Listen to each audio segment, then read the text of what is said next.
अवाजी समातुन ताईं radio voice of Sindh London.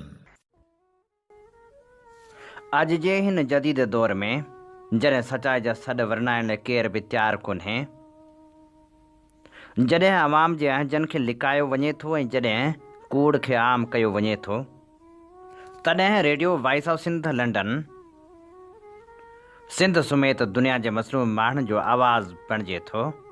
असीं radio voice of Sindh London ऐं voice of Sindh web TV जे प्लेटफॉर्म तां आवाम जो आवाज़ जग जहान ताईं पहुचायूं था। हिन इदारे खे असीं पंहिंजी मदद पाण तहत हलाए रहिया आहियूं। नॉन प्रोफेशनल बुनियादनि ते हलंदड़ हिन इदारे खे अव्हां जे सहकार ऐं साथ जी ज़रूरत आहे। दुनिया जे मज़लूम माण्हुनि जो दर्द सीने में रखंदड़ कुझु साञाहवंदा हिन इदारे सां सहकार कंदा रहनि था।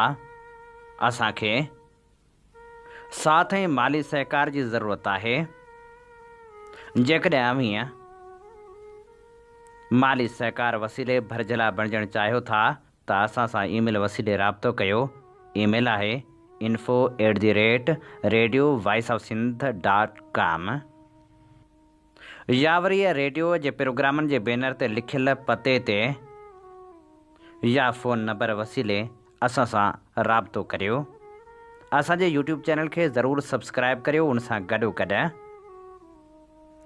रेडियो जी ऐप डाउनलोड करे रेडियो जा प्रोग्राम लाइव ॿुधंदा रहो। Radio voice of Sindh London.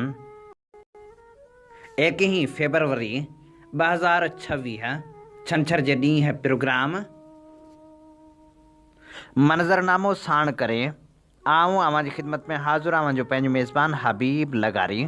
Programme जी शुरूआत में अव्हां लाइ इहा ई दुआ त शाल जितो जो असुख सलामती सां हुजो, कॾहिं बि ॾुखियो ॾींहुं न ॾिसो ऐं कॾहिं बि आवाज़ूं मुर्कूं मेरियूं न थियनि। दुनिया जी कुंड कुड़छ में जिते बि रहो, सिंध लाइ, सिंध वासियुनि लाइ ऐं दुनिया जे मज़लूम माण्हुनि लाइ जाखोड़ींदा रहो। शाल अव्हां जा ख़्वाब तइबीरनि सां लाऊं लही सघनि। प्रोग्राम मंज़रनामे में अॼु मादरी ॿोलियुनि जे आलमी ॾींहं जे हवाले सां मुख़्तलिफ़ लिखणियूं पेश कंदासीं ऐं इहो बि ॼाणण जी कोशिशि कंदासीं त सिंधी ॿोली खे क़ौमी ॿोली जो दर्जो आख़िर कॾहिं मिलंदो। पाकिस्तान में ॾींहों ॾींहुं गुरबत वधंदी पई वञे। वधीक 3 करोड़ पाकिस्तानी गुरबत जी लकीर खां हेठि हलिया विया आहिनि। इन ते बि नज़र विझंदासीं। बरतानिया में अॻूणे शहज़ादे जी गिरफ़्तारी ऐं उन गिरफ़्तारी सां ख़ानदान खे आख़िर केतिरो नुक़सानु थींदो, इन बाबति रिपोर्ट प्रोग्राम जो हिसो हूंदी। कलम बदिरां कुहाड़ी जे उनवान हेठि शाहिद बहिराणी जो लेख बि अव्हां जे समातनि जी नज़र कबो। कराची में बाहि जा वधी वियल वाक़िया, आख़िर बाहि जा वाक़िया छो था थियनि, इन बाबति बि वीचारींदासीं। हैदरमला जे बयान ऐं उन ते थियल तनक़ीद ऐं आख़िर सच छा आहे, इहो ॼाणण जी कोशिशि कंदासीं। प्रोग्राम मंज़रनामे में अब्दुल वाहिद आरिसर जी लिखणी बि शामिल हूंदी, जॾहिं त डॉक्टर ख़ादम मगी जी शाइरी पिणु अव्हां जे समातनि जी नज़र कंदासीं। सभ खां पहिरियां वधी वियल गुरबत वारे मामले ते वीचारियूं था त आख़िर पाकिस्तानी गुरबत जी लकीर खां हेठि छो वञी रहिया आहिनि। इहा बि हक़ीक़त आहे त पाकिस्तान में आम माण्हू गुरबत जो अज़ाब भोॻे पियो। सच इहो बि आहे जो अवाम खां वक़्त जा हुक्मरान मुकमल तौर ते लापरवाह बणिजी विया आहिनि। पाकिस्तान में आम माण्हू ते इक़्तिसादी दबाव हर साल वधी रहियो आहे। 10 साल अॻु हिकु आम पाकिस्तानी पंहिंजी आमदनी जो तक़रीबन 43% हिसो ख़ुराक ते ख़र्च कंदो हो ऐं हाणे उहो 37% ताईं अची वियो आहे। पर मसइलो सिर्फ़ु तनासुब जो न आहे, ख़ुराक जा अघ बि वधी चुका आहिनि। तंहिं करे साॻियो 37% पिणु घटि ख़ुराक ॾेई रहियो आहे। हर पाकिस्तानी जे घरनि जो तक़रीबन 25% बजेट सिर्फ़ु बिजली ऐं गैस ते ख़र्च थी रही आहे। ताज़ो हिकिड़ी सर्वे साम्हूं आई आहे, जंहिं मूजिबि गुज़िरियल 3 महीननि में 3 करोड़ माण्हू गुरबत जी लकीर खां हेठि अची चुका आहिनि। जॾहिं थोरे अरसे में एतिरी वॾी आबादी गुरबत में धिकजी वञे त पोइ उहो रुगो मुआशी बहरान न पर हुक्मरानी पॉलिसियुनि ऐं तरजीहनि जी नाकामी जो बि सबूत हूंदो आहे। मुसलसल वधंदड़ महांगाई माण्हुनि जी ख़रीदारी जी क़ुवत खे सख़्तु मुतासिर कयो आहे। ख़ुराक जूं शयूं, अटो, चांवर, खंडु, तेल ऐं सब्जियूं आम माण्हू जी पहुच खां ॿाहिरि थी रहियूं आहिनि। बिजली, गैस ऐं पेट्रोल जे अघनि में वाध हर शइ खे महांगो करे छॾियो आहे। नतीजे में घरेलू बजट पहुच खां परे थींदी पई वञे। विचोलो तबिको बि ग़ुर्बत जे किनारे ते अची बीठो आहे। सनअती सरगर्मियुनि में घटिताई, निढनि कारोबारनि जी बंदिश ऐं सीड़पकारी में सुस्ती सबबि रोज़गार जा मौक़ा घटिजी रहिया आहिनि। बेरोज़गारी में इज़ाफ़ो सिधो सो ग़ुर्बत में वाध जो सबबु बणिजे थो। जॾहिं नौजवाननि वटि रोज़गार न हूंदो त समाजी बेचैनी, ॾोहनि ऐं ज़हनी दबाव में इज़ाफ़ो लाज़मी थींदो आहे। ग़ुर्बत जो सभ खां वॾो असरु बुनियादी ज़रूरतुनि ते पवे थो। ग़िज़ाई खोट वधे पई, ख़ासि करे ॿारनि ऐं औरतुनि में। फीस, किताबनि ऐं ट्रांसपोर्ट जा ख़र्च बर्दाश्त न थियण जे करे केतिरा ई ॿार स्कूल छॾण ते मजबूर बणिजी रहिया आहिनि। दवाऊं महांगियूं आहिनि। आम माण्हू सरकारी अस्पतालनि ते भाड़नि था, जिते अॻी वसीलनि जी खोट आहे। ख़ासि तौर ते हयाती बचाईंदड़ दवाऊं मिलनि ई नथियूं। दिलि जे आर्ज़े में मुब्तला माण्हू दवाउनि लाइ परेशान हुजनि था। यकीनी तौरु 3 करोड़ माण्हुनि जो ग़ुर्बत जी लकीर खां हेठि वञणु इहो चिताव ॾिए थो त हुक्मरान फ़ौरी तौरु ग़ुर्बत घटाइण लाइ क़दम खणनि। प्रोग्राम मंज़रनामे में हाणे ॿुधूं था डॉक्टर ख़ादम मंगी खां ख़ूबसूरत शाइरी। हीअ शाइरी असीं radio voice of Sindh London जी ऑडियो लाइब्रेरी मंझां अव्हां लाइ पेश करे रहिया आहियूं। साथियों, 64 अर्ज़ आहे हिकिड़ो। ही मुर्दार, सरदार, ज़रदार गॾु थियो मज़दूर, हारी ऐं नादार गॾु। जलादनि जी तलवार सां ॿिटो आहे, सदियुनि खां ई फ़तवा ऐं दस्तार गॾु। जलादनि जी तलवार सां ॿिटो आहे, सदियुनि खां ई फ़तवा ऐं दस्तार गॾु। निरालो रंग आहे जिन जो उहे निर्वार हूंदा आहिनि। कॾहिं महफ़िल, कॾहिं मक़तल, सदा सरशार हूंदा आहिनि। इहे दरिया न आहिनि जो सियारे में सुकी वेंदा। इहे हर मुंद में ओ यार तारों तार हूंदा आहिनि। उन्हनि जो ज़िक्र जे नाहे ता हर बाब अणपूरो। इहे तारीख़ जा अहिड़ा अमर किरदार हूंदा आहिनि। असां जूं सभु सीताऊं अञा बि क़ैद में आहिनि। वरी रावण नवां नाला वठी निर्वार थिया आहिनि। दसाड़ा ई अजाया विया, अजाया तेल ॿारियासीं, अजाया खीर खारियासीं, अजाया घी हारियासीं। समूरा तीर ई पंहिंजा हवा में ई हलायासीं। रुगो पुतला जलायासीं, रुगो पुतला जलायासीं। नज़्म अर्ज़ आहे, आऊं अकेलो काथे आहियां, मूं वटि हर पल मेलो आहे। आऊं अकेलो काथे आहियां, मूं वटि हर पल मेलो आहे। हर गुल सां गॾु आऊं टिड़ां थो, पोपट पोपट सां उॾरां थो। हर चंड सां गॾु आऊं खिड़ां थो, तारे तारे सां बरां थो। रोज़ नए सिज सां उभरां थो, किरणे किरणे सां जरकां थो। मुर्कां थो हर ॿार सां गॾिजी, टहकनि जे हर टार सां गॾिजी। हर का लहर हिंदोरो मुंहिंजो ऐं ही रूह बतेलो आहे। मूं वटि हर पल मेलो आहे। हीरो हर पल हुगार आणनि, मूंसां रंग रिहाणियूं कनि था। मां कफड़ा थी मोती जरकनि, रोज़ अचनि था रोज़ वञनि था। वास गुलनि जो माणे माणे, ॿूर वणनि जो छाणे छाणे। मेवनि में रस आणे आणे, सत पवे थो दाणे दाणे। वण वण ही हमराज़ आहे मुंहिंजो, अंदर घाटो ॿेलो आहे। मूं वटि हर पल मेलो आहे। मलमल जहिड़े कोमल मन सां रलमल थी वियुसि। हीरो हर पल हुगाव आणनि, हीरो हर पल हुगाव आणनि। मूंसां रंग रिहाणियूं कनि था। मां कफड़ा थी मोती जरकनि, रोज़ अचनि था रोज़ वञनि था। वास गुलनि जो माणे माणे, ॿूर वणनि जो छाणे छाणे। मेवनि में रस आणे आणे, सत पवे थो दाणे दाणे। वण वण ही हमराज़ आहे मुंहिंजो, अंदर घाटो ॿेलो आहे। मूं वटि हर पल मेलो आहे। मलमल जहिड़े कोमल मन सां रलमल थी वियुसि, जल थल थी वियुसि। वारीअ जे हर ज़रे ज़रे में फुड़े फुड़े जीअं शामिल थियुसि, हर मुख ते मां मुर्क जियां, हर अख जो मां काजल थियुसि, हर सीने में हिकिड़ो सागर, हर सागर जो साहिल थियुसि। ही संसार पुराणो आहे पर मूं लाइ नओं नवेलो आहे, मूं वटि हर पल मेलो आहे। मोहन देबुल मकली मुंह में, म्याणी मुंह तलटी खरड़ी मुंह में, मलीर मुंह में, अरोड़ मुंह में, केच हुजे या बंभोर मुंह में, नारी नारी रूपा मारी माई, किंझुर मंछुर मांझुर माई, काछो नारो रोई बीमा, मोरो दादू जोई बीमा, मुंह में का कमल ओराणा, मुंह में ही माथेलो आहे, मुंह वटि हर पल मेलो आहे। ॾाहप विरसो पंहिंजो साथी, मेहनता सरमायो पंहिंजो, राह अमल ई पंहिंजी मंज़िल लायो, सभु सजायो पंहिंजो, गोरनि सां गॾु, कारनि सां गॾु, ॿुढड़नि सां गॾु, ॿारनि सां गॾु, ओभर ओला वारनि सां गॾु, जग जे हीणनि सारनि सां गॾु, ओभर ओला वारनि सां गॾु, जग जे हीणनि सारनि सां गॾु, हारी नारी हर हिकु पोरियत मुंहिंजो कुर्म कबीलो आहे, मूं वटि हर पल मेलो आहे, मूं वटि हर पल मेलो आहे। आम हीअं ॿुधी रहिया आहियो radio voice of Sindh London अव्हांजी ख़िदमत में प्रोग्राम पेश कयो पियो वञे मंज़रनामो।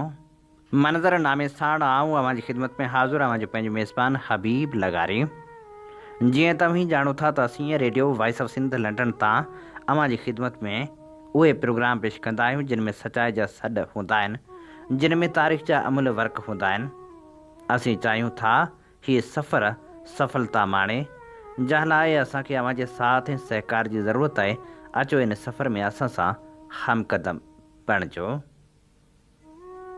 Radio voice of Sindh London non professional बुनियादनि ते हलंदड़ इदारो आहे जेको कुझु सुञाण धुरियुनि जे माली सहकार सां हली रहियो आहे।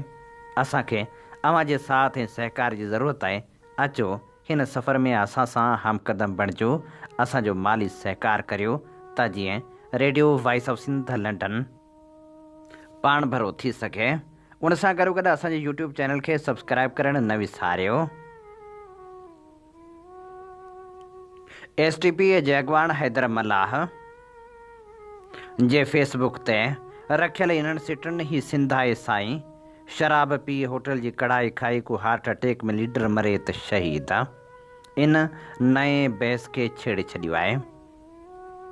हैदर मलाह पारां ही स्टेटस उन वक़्तु रखियो वियो जंहिं वक़्तु क़ौमी कारकुन ॾेह तोड़े परॾेह में रहंदड़ सिंधियुनि लाइ जाखोड़ींदड़ डॉक्टर इनाम सियाल लाॾाणो करे वियो हो। संदसि इन स्टेटस ते रद्द अमल ॾींदे नाम्यारे साफ़ी नेमत खोड़े लिखियो, हिन वक़्तु उहा ॻाल्हि करणु मुनासिबु न हुई। तमामु अणवणंदड़ नाज़िबा ऐं दिलि खे तकलीफ़ ॾींदड़ पोस्ट तव्हां ते अफ़सोस ई करे सघिजे थो। मुजीबुर रहमान मीर भर लिखियो त मर्कज़ी अॻवान थी करे अहिड़ी सोच हूंदी त लाज़िम कारकुननि जी तरबियत बि अहिड़ी हूंदी। सिंध में माण्हू दुश्मन जे मौत ते बि अफ़सोस कंदा हुआ ऐं अव्हां जहिड़नि हलकड़नि खे ॾिसी लॻे पियो त सिंध मां इख़लास, कुर्ब ऐं हमदर्दी घटिजंदी पई वञे। हीअं त धारिया तसुब परस्त बि कोन कनि जीअं अव्हां कयो आहे। जॾहिं त शदीद रद्द अमल खां पोइ हैदर मलाह वज़ाहती पोस्ट में लिखियो आहे त इरफान आलमानी साहिब, शिराज नाइच साहिब, सतार ज़ंगेजो साहिब, मां इनाम सियाल मरहूम खे न सुञाणा न ई मुंहिंजी उन सां का मुलाक़ात आहे, न उन जी ज़ाती ज़िंदगी बाबति मूंखे का ख़बर आहे, न ई उन जे बेवक़्ताए ते मौत जे सबबनि बाबति मूंखे का ॼाण ई आहे। अव्हां मुंहिंजे मंशात मुख़ालिफ़ पोस्टनि खे मरहूम सां अलाए छो मनसूब कयो आहे। छा मां किथे का पोस्ट में मरहूम जो नालो लिखियो आहे या ज़िक्र कयो आहे या कोई इशारो ई ॾिनो हुजे त हिते उन जा सबूत रखो। मुंहिंजा साईं, मां पंहिंजे अखियुनि सां सिंध जे क़ौमी कारकुननि खे शराब ऐं मंशात जी लत में ॾिसां पियो। यकीनन उहे क़ौमी अॻवाननि खे फॉलो कनि था।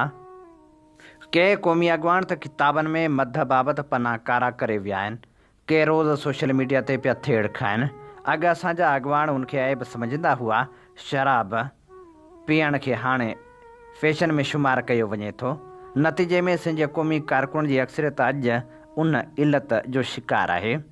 सिंध जी घटी घटी में मंशात विकिरो थी रही आहे, जंहिं पोयां केरु आहे सो अव्हां बख़ूबी ॼाणो था।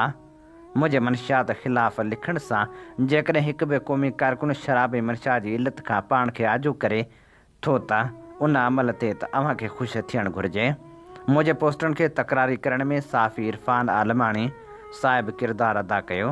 इरफ़ान आलमाणी जसकम न्याज़ कालाणी जो एक्टिविस्ट बि आहे, जंहिं मुंहिंजी हिकु पोस्ट जो स्क्रीन शॉट रखी पोस्ट कई त हीअ पोस्ट हैदर मल्हाह मरहूम इनाम सियाल लाइ कई आहे। छा उन पोस्ट में किथे बि मरहूम जो नालो आहे? छा इनाम सियाल मरहूम खे का क़ौमी शहीद करार ॾिनो आहे जो मुंहिंजी लिखियल पोस्ट खे इन मामले सां मनसूब कयो वियो? शिराज़ नाज साहिब जेको पीपलो आहे मुंहिंजे ख़िलाफ़ ॿी पोस्ट रखी ऐं लिखियाईं त हीअ पोस्ट इनाम सियाल बाबति आहे, जॾहिं त मुंहिंजी पोस्ट कयल मनशात ख़िलाफ़ 6 पोस्टनि में मजमूई तौरु क़ौमी कारकुन जी मनशात वापराइण जी इल्लत बाबति हुयूं। सतार ज़ंगेजो साहिब मूं बाबति पोस्ट रखी ॾुख जो इज़हार कयो। बाक़ी जिन क़ौमी कारकुननि हस्बे रिवायत कमेंट में घटि वधि ॻाल्हायो उन्हनि ते मां इन करे बि मयार नथो ॾियां छाकाणि उन्हनि खे अक़ीदे परस्तीअ जे हवाले कयो वियो आहे। उनजो कमु ई आहे बिना सोच सम्झे दब दरख़्वास्त ॾिनूं ते। मां हिते वाज़े थो करियां त मुंहिंजी हिकु बि पोस्ट जो तालुक़ु मरहूम इनाम सियाल सां न आहे। कंहिं क़ौमी कारकुन जो मौत मूं लाइ ॾुख ऐं तकलीफ़ खां ख़ाली नाहे हूंदो। जॾहिं मूंखे उनजी ज़िंदगी जे कंहिं बि पहलू बाबति ॼाण नाहे त मां उन बाबति छो लिखंदुसि। गॾोगॾु हिकु ॻाल्हि यादि रखो, मूं अॼु ताईं जेके लिखियो आहे बेख़ौफ़ थी लिखियो आहे। मूंखे इल्ज़ामनि तबरनि तबसरनि जी परवाह न आहे। मुंहिंजे इन मुख़्तसर वज़ाहत जो हिकु सबबु आहे त जेके अव्हां माण्हू शऊरी तौरु मूं बाबति सोशल मीडिया ते ग़लतफ़हमियूं पैदा कयूं आहिनि से ख़तमु थियनि। मां मुला न आहियां जो फ़तवाऊं ॾियां। हर माण्हू पंहिंजी ज़िंदगी जो पाण ज़िम्मेवारु आहे, पर घटि में घटि क़ौमी अॻुवाननि ऐं क़ौमी कारकुननि खे मनशात खां परे रहणु घुरिजे। उहा मुंहिंजी वेनती बि आहे त ख़्वाहिश बि। नामियारे लेखक यार मोहम्मद चांडी हैदर मल्हाह जी पोस्ट ते लिखियो, अव्हां बि टके टके जूं पोस्टूं करे पंहिंजी शऊरी सघ ते ज़रब लॻाई आहे। इरफ़ान आलमाणी जवाबु ॾींदे लिखियो, मुंहिंजा साईं तव्हां सियाणा आहियो, असीं नादान आहियूं पर सम्झूं सभु था। जंहिं वक़्तु असां पंहिंजे महबूब साथी दोस्त इनाम सियाल जा कुल्हे कांदी थी जीजल सिंध जे हंज हवाले करे अञा पंहिंजे अखियुनि मां लुड़क सुकाए न सघिया हुआसीं। ऐं उन वक़्तु इनाम जे जनाज़े में हज़ारे माण्हू शरीक ॾिसी ऐं उन सां मोहबत कंदड़नि जो तइदादु सोशल मीडिया जे गहरे ॾुख में ॿुॾल ॾिसी शायदि तव्हां बर्दाश्त न करे सघिया। अव्हां नालो न लिखियो हो पर अव्हां जो टारगेट असांजो महबूब दोस्त हो। इहा ॻाल्हि रुॻो मां हिकु न पर सभिनी दोस्तनि महसूसु कई। अव्हां जे सिफ़नि में शामिल सीनियर सुलझल संजीदा दोस्तनि पिणु अव्हां जे अहिड़े बेवक़्ती 86 पोस्ट ते शदीद रद्द अमल ॾिनो। सियासत में इख़्तिलाफ़ जी गुंजाइश त आहे पर बद इख़लाक़ी जी का बि गुंजाइश न आहे। अव्हां असांजे साथियुनि मथां वक़्तनि बवक़्तनि बद इख़लाक़ी शराबी बदतमीज़ जा लक़ब अलक़ाब ॾींदा रहिया आहियो। असां वरी बि मुंतशिर करण बजाए हिक ॿिए खे सहेड़ण जी कोशिशि कई आहे। ग़लतियूं ख़ताऊं हर कंहिं सां थींदियूं आहिनि पर जहिड़ी रीति सीनियर हुअण बावजूदि अव्हां मुसलसल शर पखेड़े कारकुननि में नफ़रतूं विझण जो ॿिज छटींदा रहिया आहियो। उन मां अव्हां जी अहसास महरूमी बज़ाहिर ॾिसण वटां आहे। असां कॾहिं बि इख़लाक़ जो दामन नाहे छॾियो। वरी बि तव्हांखे इहा ई तंबीह कजे थी त छिनण खां गंढण में मज़ो आहे। शाल तव्हांखे इहा ॻाल्हि सम्झ में अचे। बाक़ी इनाम सियाल साईं GM सैद जे उन्हनि सालेह कारकुननि मां हो जेके गुण साईं पाण पंहिंजे कारकुननि में ॾिसणु चाहींदो हो। हीअ असीं अव्हां जी ख़िदमत में पेश करे रहिया हुआसीं हैदर मल्हाह जो स्टेटस ऐं उन ते आयल रद्द अमल। हाणे असीं अव्हां जी ख़िदमत में पेश करियूं था क़ौम परस्त अॻुवान अब्दुल वाहिद आरिसर जी चूंड लिखणी जेका पेश करे रहियो आहे जदीद सिंधी साफ़ जो बानी ऐं radio voice of Sindh London जो सरवाण साईं इमदाद ओढो। सच वॾो ॾोहारी आहे। ही किताब मोहतरम अब्दुल वाहिद आरिसर जो आहे जंहिं मां हिकु बाब अव्हां जी ख़िदमत में पेश करे रहिया आहियूं। आज़ादीअ लाइ सिंधियुनि जी ॿी जदोजहद। शाह बेग अरगून सेवण वारे ई तरफ़ हो त सिंध जे तख़्त ऐं ताज जे पुराणे दावेदार जाम सलाउद्दीन खे जंहिंखे जाम फ़िरोज़ जी अयामकारीअ में दरिया ख़ान जी हिकमत अमलीअ सबबि ठटे जे तख़्त खां महरूम थियणो पियो हो ऐं गुजरात में रहियल हो। सिंध जी ग़ुलामीअ जाम फ़िरोज़ी नाअहली ऐं अरगून फ़ातिहनि जी वहशत ऐं दरंदगीअ जूं ख़बरूं पहुतियूं। हिन ठटे जे तख़्त ऐं सिंध जी आज़ादीअ लाइ वरी कोशिशूं शुरू कयूं। जाड़ेजन, सोढन, समन, खंघारनि जो 10,000 लश्कर गॾु करे सिंध ते हमले करण लाइ रवानो थियो।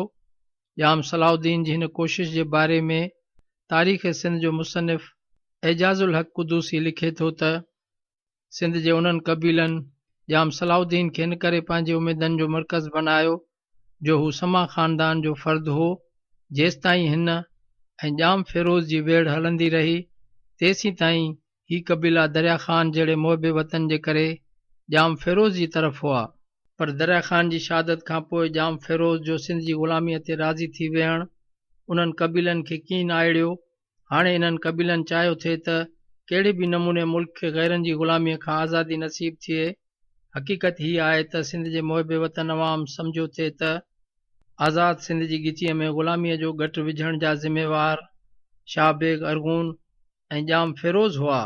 हिन वक़्तु ठटे ते जेतोणीकि नाले मातर जाम फ़िरोज़ जी हुकूमत हुई, पर हक़ीक़त में जाम फ़िरोज़ अरगूननि जो दलाल ऐं गुॾो बणिजी चुको हो। इन करे सिंधी अवाम जाम फ़िरोज़ ऐं शाह बेग अरगून जो गॾियल दुश्मन थी पियो। इहो ई सबबु हो जो जॾहिं जाम सलाउद्दीन जाम फ़िरोज़ जी ग़ुलामाना हुकूमत जे ख़िलाफ़ आज़ादी ऐं हुरियत जो झंडो बुलंद कयो, तॾहिं उहे सभु क़बीला जिन खे सिंध जी आज़ादीअ में ईमान हो से हिन ख़्याल सां जाम सलाउद्दीन सां गॾिजी विया त शायदि संदन ज़रिए मुल्क खे गैरनि जी ग़ुलामीअ खां आज़ादी नसीब थिए। हिननि जे ख़्याल में जाम फ़िरोज़ जे ख़िलाफ़ जंग हक़ीक़त में अरगून तसलुत ऐं ग़लबे ख़िलाफ़ आज़ादी ऐं इस्तक़लाल जी जंग हुई। ऐं जॾहिं जाम फ़िरोज़ खे शिकस्त ॾियण खां पोइ जाम सलाउद्दीन जी हुकूमत क़ाइमु थी त इहा हिकु आज़ाद ख़ुदि मुख़्तियार ऐं सिंधियुनि जी पंहिंजी पाइदार हुकूमत लाइ पीड़ वारो पथर साबित थींदी। जाम सलाउद्दीन जे इन ई तयारी खे ॾिसी जाम फ़िरोज़ पंहिंजे आकाउनि सां सलाह मशवरा कया। फ़ातिह अरगून ऐं जाम फ़िरोज़ जे विच में सफ़ारत जा फ़राइज़ काज़ी कादन सरंजाम ॾिना। नेठ काज़ी कादन जी घणी डुक डोड़ खां पोइ जाम फ़िरोज़ ऐं फ़ातिह अरगून जी सलाह सां मिर्ज़ा शाह हसन खे सिंध जी आज़ादीअ लाइ काहे ईंदड़ जाम सलाउद्दीन जे लश्कर सां मुक़ाबले करण लाइ मोकिलियो वियो। आख़िरकार झालार जे पट में ॿिन्ही फ़ौजुनि में क़यामत ख़ेज़ जंग लॻी। सिंधियुनि इंतिहाई बहादुरीअ, बेजिगरीअ, हिम्मत ऐं हुबुल वतनी जे जज़्बे सां सरशार थी जंग कई। इन ई जंग में जाम सलाउद्दीन ख़ुदि अमर आमराणीअ ऐं जाम सलाउद्दीन जो पुटु हैबत ख़ान जेको सुल्तान मुज़फ़र गुजरातीअ जो नाठी हो, टेई शहीद थी विया। वक़्ती तरह सिंधियुनि खे शिकस्त आई। घणो सिंधी लश्कर मैदान जंग में कमु आयो। बाक़ी थोरो रहियल सिंधी लश्कर कच्छ ऐं गुजरात ॾांहुं कंहिं नई जंग जी तयारी लाइ रवानो थी वियो। सच वॾो ॾोहारी आहे। साईं अब्दुल वाहिद आरीसर जे किताब जो हिकु बाब अवां जी ॼाण लाइ radio voice of Sindh London पारां पेश कयो वियो। अवां जी समातुनि ताईं रेडियो आमीं ॿुधी रहिया आहियो radio voice of Sindh London. अवां जी ख़िदमत में प्रोग्राम पेश कयो पियो वञे मंज़रनामे जे हिन सफ़र में आऊं अवां सां मुख़ातिब आहियां पंहिंजो मेज़बान हबीब लगारी। जीअं तव्हां ॼाणो था त असीं radio voice of Sindh London तां अवां जी ख़िदमत में उहे प्रोग्राम पेश कंदा आहियूं जिन में सचाई जा सॾ हूंदा आहिनि, जिन में तारीख़ जा अमल वर्क हूंदा आहिनि। असीं चाहियूं था त हीउ सफ़र सफलता माणे, जंहिं लाइ असांखे अवां जे साथ ऐं सहकार जी ज़रूरत आहे। अचो इन सफ़र में असां सां हमक़दम बणिजो। Radio voice of Sindh London non professional बुनियादनि ते हलंदड़ इदारो आहे, जंहिंजे प्लेटफॉर्म तां असीं voice of Sindh web TV पिणु हलाए रहिया आहियूं।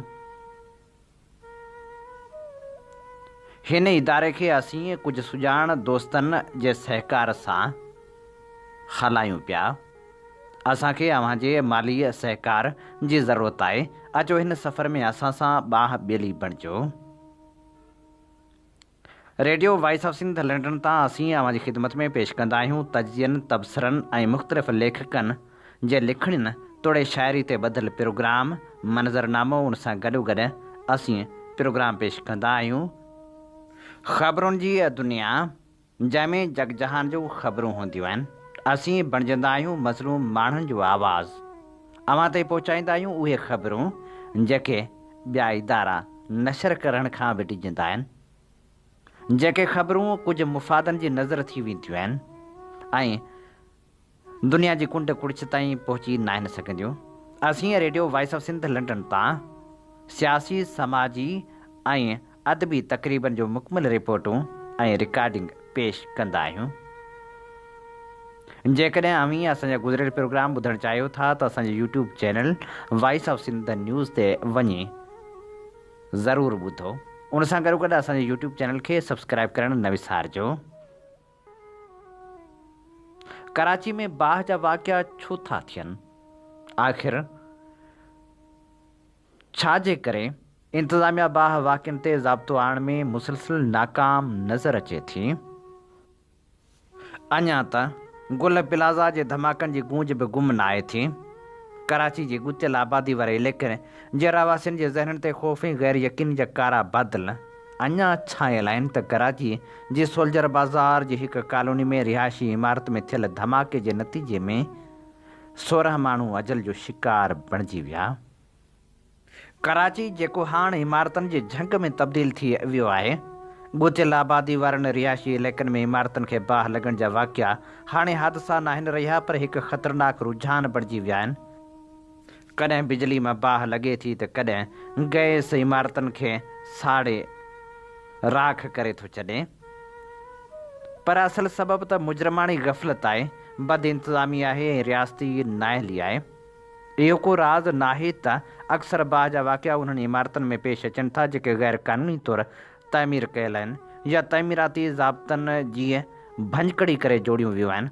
सवाल इहो आहे त उहे इमारतूं तामीर कीअं थियूं, कंहिंजे आशीर्वाद सां थियूं, कंहिंजे नज़र नाॾो।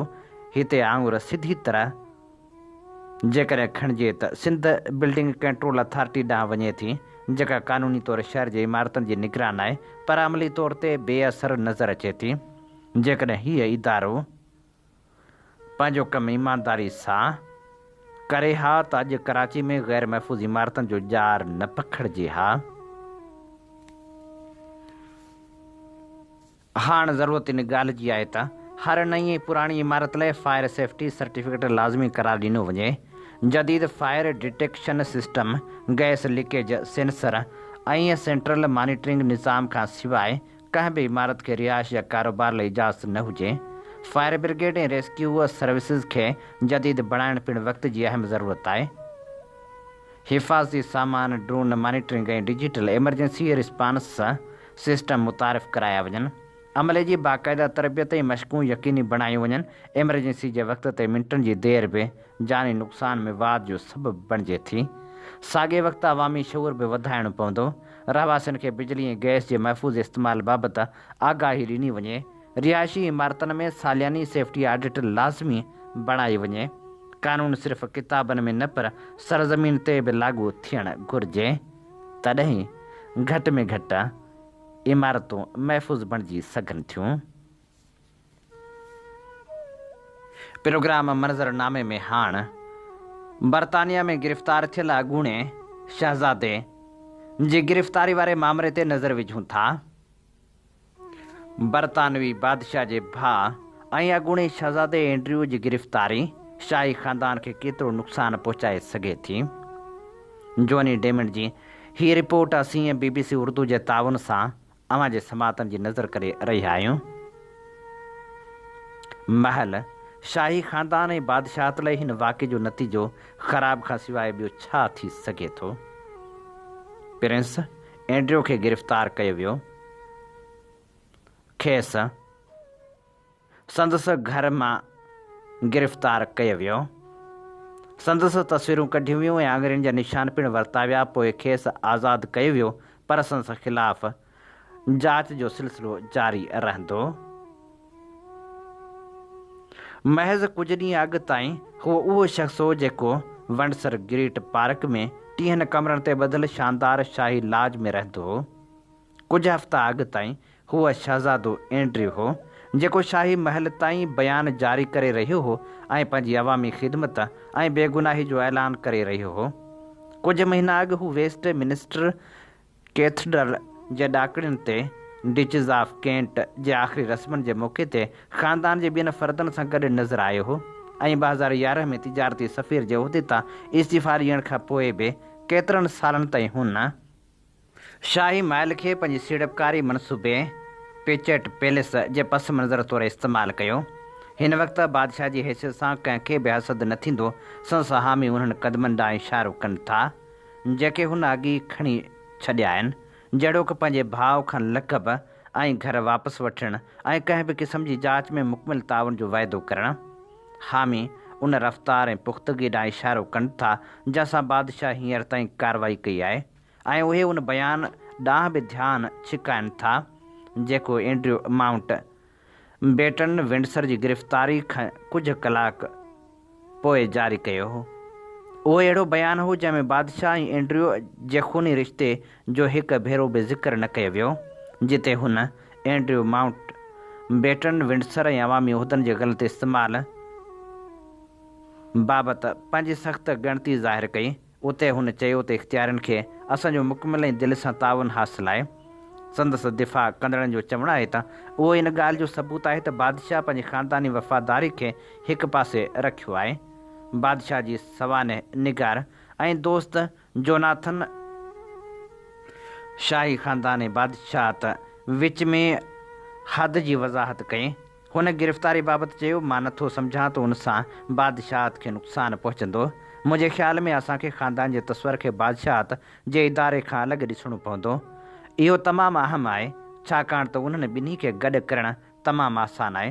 कुझु माण्हुनि जो ख़्यालु आहे त हिन गिरफ़्तारी सां शाही ख़ानदान ऐं महल खे थोरो मौक़ो मिलंदो ऐं एंड्रयू माउंट बेटन विंडसर सां आम शकी शख़्स जहिड़ो सलूक करण सां नुक़सानु घटि थींदो। भयानक ख़बरनि जे विच में इहा शायदि तसली हुजे पर घणी उमेद अफ़ज़ा न आहे। सालनि खां बल्कि ॾहाकनि खां महल उहो इदारो रहियो आहे जेको शाही ख़ानदान जे फ़र्दनि जे अवामी किरदार ऐं संदनि निजी ज़िंदगी जे विच में लीक छिकींदो रहियो आहे। जॾहिं एंड्रयू अवामी ज़िंदगी खां दस्तबरदार थियो तॾहिं शाही महल बि संदसि नुमाइंदगी खां हथु खणी वियो, पर उहो फ़र्क़ु जेको महल ॾे तमामु अहम आहे आम माण्हू जी सम्झ खां ॿाहिरि आहे। उन लाइ शाही महल, शाही ख़ानदान ऐं बादशाहत उहे सभु हिकु जहिड़ा नज़र अचनि था। एंड्रयू शायदि कुझु अरसे खां शाही महल जी बालकुनी ते ख़ानदान सां गॾु नज़र न आयो हुजे, पर 6 ॾहाकनि खां वधीक अरसे ताईं हूअ उन जो हिसो रहियो जंहिंखे संदसि वालिद प्रिंस फिलिप फैमिली बिज़नेस सॾींदो हो। उहो ख़्यालु त हीउ हिकु निजी मामिलो आहे या उहो बिल्कुलु नाक़ाबिल यकीन आहे। माउंट बेटन विंडसर अॻूणो प्रिंस एंड्रयू आहे ऐं हू अञा ताईं ताज तख़्त जे वारसनि जी फ़हिरिस्त में शामिल आहे। मोरोसी बादशाहत जे असल बुनियादी शाही रत आहे। जेकॾहिं हू रुॻो हिकु आम शहरी बि हुजे हा तॾहिं बि शाही ख़ानदान ऐं महल सां समाजी जो तालुक़ बादशाहत खे हिन तकरार में आणण लाइ काफ़ी हुजे हा। केरु ॼाणे थो हुन जांचनि में दिलि सां ताउन जे नतीजे में छा कुझु साम्हूं अची सघे थो जंहिंजो बादशाह वाइदो कयो आहे। महल बादशाह जे उन्हनि बेमिसाल क़दमनि ॾांहुं इशारो करे थो जेके हुन हिन वक़्त ताईं खयां आहिनि, जहिड़ोकि एंड्रयू खां लक़ब ऐं घर वापसि वठणु, मदद जी आछ करण ऐं इख़्तियारनि खां कंहिं बि क़िस्म जी रिआयत हासिलु करण खां मुकमिल पासो करणु। उन में शायदि ई को शक हुजे त बादशाह खे हिकु सख़्तु जदोजहद खे मुंहुं ॾियणो पियो आहे, जिते हू हिकु पासे ख़ानदानी वफ़ादारी, ॿिए पासे तख़्त संभालण सां विरसे में मिलियल पेचीदा सूरतहाल ऐं टिएं पासे ताज तख़्त जे ज़िम्मेवारियुनि जे विच में तवाज़ुन क़ाइमु करण जी कोशिशि करे रहियो आहे। पर बादशाह जो बुनियादी मक़सदु तसलसल आहे। उहा माज़ी जे वाक़िअनि जो मजमूओ बि आहे ऐं हिकु ज़िंदा हक़ीक़त बि जेका हालतुनि मुताबिक़ रद्द अमल ॾिए थी। बादशाह जा हामीअ ज़ोर ॾियनि था त हुन केतिरो कुझु कयो आहे, जॾहिं त इदारे जा नाक़द सवाल कनि था त अॻु कार्रवाई छो न कई वई। जॾहिं रिपोर्टूं ऐं इल्ज़ाम वधी रहिया हुआ तॾहिं वधीक छंड-छाण छो न थी ऐं उहो कहिड़ो मोड़ हो ऐं छो जॾहिं अॻूणे शहज़ादे सां वर्ताव में तब्दीली आई। अॼु जो ही शोर शायदि थधो थी वञे पर नुक़सानु अॻु ई थी चुको आहे। हाणे महल, शाही ख़ानदान ऐं ताज तख़्त लाइ सवाल इहो आहे त अञा वधीक केतिरो नुक़सानु थियणु बाक़ी आहे। अवां जी समातुनि ताईं radio voice of Sindh London. अॼु 21 फेबरवरी आहे। 21 फेबरवरी जंहिंखे मादरी ज़ुबाननि जो आलमी ॾींहुं करे मल्हायो वेंदो आहे। ॿोलियूं क़ौमनि जी सुञाणप हूंदियूं आहिनि, पर इहो बि केॾो वॾो अलमियो आहे जो आस्ते आस्ते केतिरियूं ॿोलियूं मिसार जंदियूं पियूं वञनि। दुनिया में 6912 ॿोलियूं ॻाल्हायूं वञनि थियूं, जिन मां 516 ॿोलियूं त ख़तमु थी चुकियूं आहिनि ऐं केतिरियूं ई ॿोलियूं पंहिंजो वजूद वञाए रहियूं आहिनि। जेकॾहिं मादरी ज़ुबाननि जे हवाले सां ॾिसिजे त चीनी ज़ुबान उहा ज़ुबान आहे जेका सभ खां वधीक इस्तेमालु थिए थी। सरकारी सतह ते सभ खां वधीक इस्तेमालु थींदड़ ज़ुबान अंग्रेज़ी आहे। यूनेस्को पारां हिन ॾींहं खे 17 नवंबर 1999 ते ॿोली जी तहरीक में शहीद थियल उन बंगाली शागिर्दनि खे भेटा तौरु मल्हाइण जो ऐलान कयो वियो हो, जेके शागिर्द 21 फेबरवरी 1952 ते पंहिंजी माउ ॿोली खे पंहिंजी अहमियत ॾियारण लाइ भरपूर तहरीक जो हिसो हुआ। ढाका मेडिकल कॉलेज ते पुलिस ऐं फ़ौज गोलियूं वसायूं ऐं उहे ॿोली तां क़ुर्बान थी विया। अॼोको ॾिहाड़ो ॿोलियुनि जी अहमियत खे बि उजागर करे थो त उन्हनि शागिर्दनि जी यादि बि ॾियारे थो जेके ॿोली लाइ क़ुर्बान थी विया हुआ। इन समूरी सूरतहाल ते ख़ूबसूरत लेखक मुमताज़ बुखारी लिखे थो। विरहाङे खां पोइ जेको विरहाङो थियो उनजे मुख्य सबबनि में हिकु सबबु बंगाली ॿोलीअ वारी तहरीक हो। रेड कल्फ कमीशन निंढे खण जो विरहाङो त कयो, पर विरहाङे खां पोइ ख़ासि करे ओभर ऐं ओलह पाकिस्तान में रहंदड़ क़ौमनि में ॿोलीअ जे निफ़ाक़ वारो ॿिज मुल्क जे शुरूआती हुकुमराननि ऐं बाद में ईंदड़ आमरनि छटियो। जॾहिं उन्हनि पारां वन यूनिट मड़े सभिनी सूबनि खे हिकु करण जी कोशिशि कई वई, पर तारीख़ इहो बि ॿुधाए थी त 1947 में पाकिस्तान आज़ादु थियो त पोइ ॿियनि मसइलनि सां गॾु ॿोलीअ वारो मसइलो बि बेढंगी अंदाज़ में हल करण जी कोशिशि कई वई। विरहाङे खां अॻु ओभर पाकिस्तान में बंगाली क़ौमपरस्ती अॻु ई मौजूदु हुई। जॾहिं उहो ओभर पाकिस्तान तौरु मुल्क में शामिलु थियो त उते जी अवाम खे उमेदु हुई त साणनि बराबरी जो वर्ताव कयो वेंदो, पर 1948 में उर्दू खे मुल्क जी क़ौमी ॿोली बणाइण जो ऐलान कयो वियो। उर्दू ॿोली निंढे खंड में 18वीं सदी में उरूज माण शुरू कयो हो। ख़ासि करे मुग़ल बादशाहतनि दौरान उहा वधणु लॻी, पर उन ॿोली में केतिरनि ई ॿोलियुनि जो रस शामिलु थियणु लॻो। आमतौरु उर्दू वारे अंदाज़ में ॻाल्हाईंदड़ ॿोली खे उर्दू नाले सां सॾींदड़ पहिरें माण्हू तौरु सिराजुद्दीन आरज़ू जो नालो वरितो वञे थो, जेको शाइर पिणु हो। पाकिस्तान ठाहिण वक़्तु हिंदुस्तान मां लॾे ईंदड़ मुहाजिरनि जे राब्ते लाइ इस्तेमालु थींदड़ ॿोली उर्दू हुई ऐं सिंधियुनि खां सवाइ हिंदुस्तान जा ॿिया जेके अॻुवान हुआ जिन पाकिस्तान जी तहरीक में हिसो थिए वरितो, उन जी अक्सरियत हिक ॿिए सां उर्दू ॻाल्हाईंदी हुई। जॾहिं पाकिस्तान ठहियो त अवामी तौरु मादरी ॿोली ॻाल्हाईंदड़ अवाम जे पंजनि इलाइक़नि में अक्सरियती ॻाल्हायूं वेंदड़ ॿोलियूं पंजाबी, बंगाली, पश्तो, सिंधी, बलूची ऐं सराइकी हुयूं। जेतोणीकि बाद में 1951 ऐं 1961 वारनि आदमशुमारियुनि में सराइकी खे पंजाबी ॿोली तौरु ॻणियो वियो हो, पर विरहाङे वक़्तु उनजा ॻाल्हाईंदड़ तमामु घणा हुआ ऐं उर्दू 5% माण्हुनि जी बि मादरी ॿोली न हुई। उनजे बावजूदि राब्ते जे हवाले सां ओलह पाकिस्तान में अक्सरियती ऐं ओभर पाकिस्तान में बि चङा ख़ासा माण्हू उनखे सम्झंदड़ हुआ। ख़ासि तौर ते बंगालियुनि ऐं सिंधी पढ़ियल लिखियल माण्हुनि सरकार जे उन फ़ैसिले ते एतिराज़ु वारे हो ऐं उर्दू खे राब्ते जी ॿोली जे हवाले सां हर कोई मञण लाइ तयारु हो, पर पंहिंजनि मादरियुनि ॿोलियुनि जे क़ीमतनि ते न। उन करे जीअं ई 1948 में उर्दू खे मुल्क जी क़ौमी ॿोली जो दर्जो ॾिनो वियो त बंगाली माण्हुनि शदीद रद्द अमल ज़ाहिर कयो। ढाका यूनिवर्सिटी ऐं कॉलेजनि में शागिर्दनि मुज़ाहिरा कया ऐं हुकूमत ते ज़ोर विधो त बंगाली खे बि क़ौमी ॿोली जो दर्जो ॾिनो वञे, छो त उन्हनि जे दानिशवरनि जो ख़्यालु हो त 150 साल पुराणी ॿोली खे क़दीम ॿोलियूं ॻाल्हाईंदड़ किरोड़े माण्हुनि ते मढ़े नथो सघिजे। बंगाल में त 1947 में ढाका जे रोडनि ते अब्दुल कशीम जी अॻुवाणी में शागिर्दनि मुज़ाहिरा कया। तमदन मजलिस तनज़ीम उनजी शुरूआति कई। उन्हनि जो मुतालबो इंतिहाई सादो हो त बंगाली खे बि क़ौमी ॿोली बणायो ऐं ओभर पाकिस्तान में रहंदड़ बंगालियुनि खे बंगाली ॿोली में पढ़ायो वञे। सरकारी तौर ते बंगाली सूधो मादरी ॿोलियुनि खे अहमियत न मिलण सबबि ओभर पाकिस्तान ऐं सिंध सूबे जे दानिशवरनि रद्द अमल ज़ाहिर कयो। 11 मार्च 1948 वारे ॾींहुं बंगाली ॿोली जी तहरीक जे हवाले सां जहिड़ोक बांग्लादेश जो बुनियादु हुयो, उन ॾिहाड़े बेशुमार शागिर्द रोडनि ते हुआ। ढाका जो अवाम बि उन्हनि जे रूह सां रलियल हो। शागिर्द पब्लिक सर्विस कमीशन जे इम्तिहान में बंगाली ॿोली जी बहाली, नोटनि ते बंगाली में लिखणु, टिकलियुनि ऐं ॿियनि सरकारी दस्तावेज़नि खे बंगाली ॿोली में छापणु सूधो ॿिया मुतालबा करे रहिया हुआ।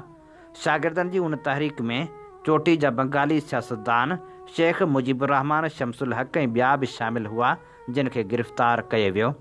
ओलह पाकिस्तान जे सियासी अॻवान जो ख़्यालु हो त निंढे खंड में मुस्लमान जी सुञाणप रुॻो उर्दू ई आहे। अहिड़े ख़्याल खे सियासतकारनि जो तबिको हथी ॾींदो रहियो, छो त पाकिस्तान जे हुक्मरान कंदड़ तबिके ते हिंदुस्तानी इलाइक़े में आयल सियासतदाननि जो बि वॾो अंग शामिल हो। उन जज़्बातीपणे जो फ़ाइदो वठण जी कोशिशि कई वई जॾहिं पाकिस्तान जो गवर्नर जनरल क़ाइद आज़म मोहम्मद अली जिन्ना 19 मार्च 1948 ते ढाका पहुतो त हुन बि उते उर्दू जी अहमियत ते ज़ोर ॾिनो ऐं उर्दू जी मुखालफ़त खे पाकिस्तान सां दुश्मनी बराबरि करार ॾिनो। जॾहिं त बंगाली या ॿियनि ॿोलियुनि जा दानिश्वर इहो चई रहिया हुआ त उन्हनि जो उर्दू सां को बि इख़्तिलाफ़ न आहे, पर उहे पंहिंजे मादरी ॿोलियुनि खे वधीक अहमियत ॾियणु था चाहिनि। पाकिस्तानी हुक्मरान जे रवैये सबबि बंगाली माण्हुनि ॿोली वारी तहरीक खे ज़ोर वठराए छॾियो। तहरीक खे सम्झण बदिरां चिथण जे फ़ैसिले ते अमल थींदो रहियो। लियाकत अली ख़ान जेको मुल्क जो वज़ीर अज़म हो, उन पारां का लचक न ॾेखारे वई। पाकिस्तान जे गवर्नर जनरल ख़्वाजा निज़ामुद्दीन त तेल मथां ॼण तीली उछली जॾहिं हुन 27 जनवरी 1952 वारी तक़रीर में उर्दू ऐं सिर्फ़ु उर्दू ते ज़ोर भरियो। मौलाना भाषानी ॿोली वारी तहरीक खे ज़ोर वठरायो। 12 फरवरी 1952 ते ढाका में हिकु भेरो ॿीहर शागिर्द ऐं अवाम बीठल हुआ। सरकार कलम 144 हणी चुकी हुई ऐं पोइ गोलियूं हलियूं, माण्हू फटिजी पिया, ॿधिजी पिया ऐं कुझु शागिर्द मारिजी विया। ढाका शहर त छा बंगाली जे दिलनि में बि बाह भरी पई, जेका तेसि ताईं थधी न थी जेसि ताईं उन्हनि जे मादरी ॿोली लाइ 1970 में अलॻि वतन बांग्लादेश वजूद में न आयो। जेतोणीकि 1954 धारे उन्हनि जे क़ुर्बानी सबबि 7 मई ते बंगाली खे ॿी ऑफिशियल ॿोली जो दर्जो ॾिनो वियो, जेको इस्टेब्लिशमेंट खां सठो न वियो ऐं जनरल अयूब ख़ान 6 फरवरी 1959 ते वन यूनिट मढ़े रुॻो उर्दू खे क़ौमी ॿोली करार ॾेई छॾियो।